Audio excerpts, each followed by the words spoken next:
AIC के महासचिव सचिन पायलट नशा छोड़ो जीवन जोड़ो के तहत साइकिल यात्रा के लिए आज जयपुर से पाली जाते हुए किशनगढ़ में प्रेस से बातचीत करी।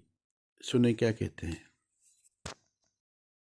आजकल देश प्रदेश में नशा हो, नशे की लत हो, इससे दूर रखने के लिए लोगों को हमें मोटिवेट करने की ज़रूरत है और उससे हमें अच्छा काम कर रहे हैं। काफ़ी समर्थन उनको मिल रहा है। मुझे उम्मीद है कि अच्छा एक कामयाब उनका आयोजन रहेगा। सर, प्रदेश के विजयनगर में सबसे बड़ा ब्लैकमेल कांड वापस देखने को मिल रहा है। कांग्रेस से खुश क्यों है?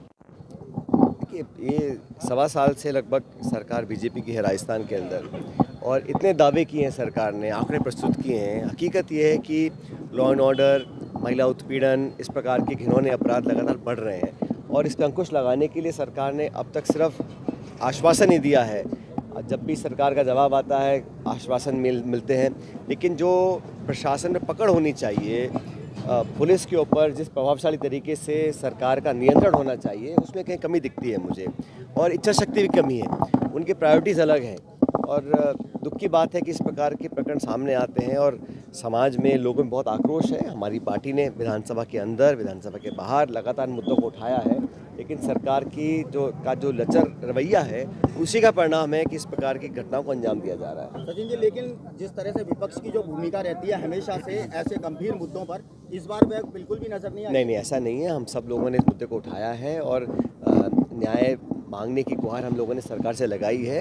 लेकिन जैसा मैंने कहा कि जो रिएक्शन है, जो रिस्पॉन्स है, जो जिस तरीके से सरकार को काम करना चाहिए इस मामले में, नहीं किया गया है। अभी भी मुझे लगता है कि जिस सख्ती से कार्रवाई होनी चाहिए नहीं हो रही है। सर, राजनीति में प्रदेश अध्यक्ष कह रहे हैं कि जो गहलोत सरकार की स्मार्ट फ्री योजना थी उसमें सरकारी खजाने सरकार को हो गया है।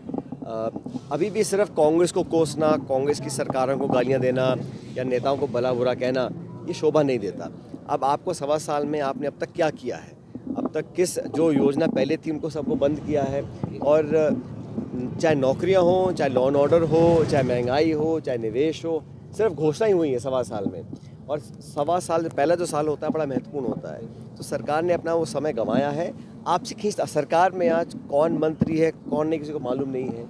आपस में इतना खिंचाव है, इतने सारे सत्ता के केंद्र बन गए हैं, ब्यूरोक्रेसी हावी है और डॉक्टर किरोड़ी मीणा जी मंत्री हैं या नहीं किसी को पता ही नहीं है। ना तो उनको रखा जा रहा है, ना उनको हटाया जा रहा है, ना उनको काम दिया जा रहा है, ना उनसे काम करवाया जा रहा है, लेकिन फिर भी वो मंत्री हैं। तो ये जो असमंजस है, किस लिए, क्या मजबूरियां हैं? सरकार में डिपार्टमेंट है, आपने शपथ दिलवाई है किसी व्यक्ति को, या तो उनसे काम कराओ या उनको फ्री कर दो। दोनों काम नहीं कर पा रहे हैं और आपस में, जैसे मैंने कहा ना, इतने सारे पुराने नेता हैं, नए को वो बचा नहीं पा रहे हैं। आपस में इतना खिंचाव है सरकार का कि एक बड़ा कंफ्यूज्ड वाला मैसेज पूरे प्रदेश में जा रहा है। राजनीति में राजनेताओं की भाषा संयम लगातार होती जा रही है। अभी कुछ दिनों पूर्व विधानसभा में भी इसका प्रत्यक्ष उदाहरण देखने को मिला। भाषा का किस तरह से? देखिए, इस राजनीति में जो हम लोग बोलते हैं उसको जनता सुनती है, तो बहुत सोच समझकर अपनी शब्दावली का प्रयोग करना चाहिए। अभी कुछ दिन पहले जो सदन के अंदर स्वर्गीय इंदिरा गांधी जी को लेकर जो बातें बोली गई वो अशोभनीय थी और मुझे लगता है कि ये बात सिर्फ कांग्रेस पार्टी की नहीं, पूरे देश के लिए है कि जब कोई व्यक्ति दुनिया में ना हो, खासकर ऐसा व्यक्ति जिसने देश के लिए अपनी शहादत दी हो, इसकी प्रधानमंत्री रही हो और भारत रत्न उनको मिला हो, उनके प्रति इस प्रकार व्यंग्यात्मक टिप्पणी करना, शब्दों का प्रयोग करना बड़ा गलत था। लेकिन जनरली मुझे लगता है कि हर व्यक्ति को, हर नेता को सोच समझ के अपने शब्दों का प्रयोग करना चाहिए और अगर आप किसी के प्रति मान, सम्मान, आदर प्रकट नहीं कर सकते तो उस पर छोटी और ओछी भाषा का प्रयोग बिल्कुल नहीं करना चाहिए। अभी आरएलपी ने जो सांसद हैं हनुमान बेनीवाल, उनका भी एक बयान आया था जिन्होंने भाजपाइयों को नौसिंह किया और कांग्रेसियों को कार्टून डाला। मैंने ऐसा कोई बयान देखा नहीं है। हाँ सर, नियुक्तियाँ अभी भी अजमेर में अटकी हुई। आप पिछली बार भी आए थे, आपने कहा था कि जल्दी नियुक्तियाँ होगी। सारी हो रही हैं भाई। तो हम लोगों ने मंडल अपने बना दिए हैं और प्रदेश कांग्रेस कमेटी ने दिशा निर्देश भी दिया है। हमारे सारे सेक्रेटरीज लगातार दौरे कर रहे हैं, मीटिंग्स ले रहे हैं और सरकार ने जो निकाय चुनाव थे उनको पोस्टपोन किया है, लेकिन हमारी जो इकाइयाँ हैं बड़ी सक्रिय है और पूरे प्रदेश भर में, क्योंकि विधानसभा का सत्र चल रहा है, लेकिन सभी लोग दौरे कर रहे हैं और जनता के साथ अपने आप को कनेक्ट कर रहे हैं।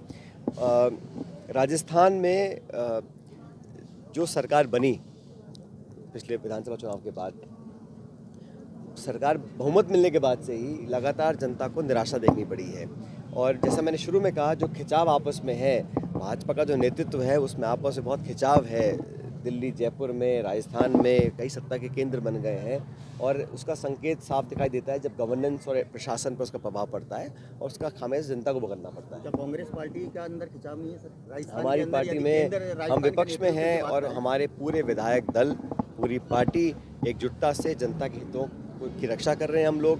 और जहां हमें लगता है हमें इंटरवीन करना है, एक कंस्ट्रक्टिव ऑपोजिशन का हम रोल प्ले करते हैं। विधानसभा में आप देखिएगा हम लोग मजबूती से बात को रखते हैं और कांग्रेस की ताकत ये रही है कि हम एक मास बेस्ड पार्टी हैं, सब लोगों को साथ लेकर चलते हैं और यही मुझे लगता है हम इसका लाभ मिलेगा अगले 4 साल के बाद। आपको नहीं लगता सर राजस्थान में नेतृत्व बदलने की जरूरत है कांग्रेस को?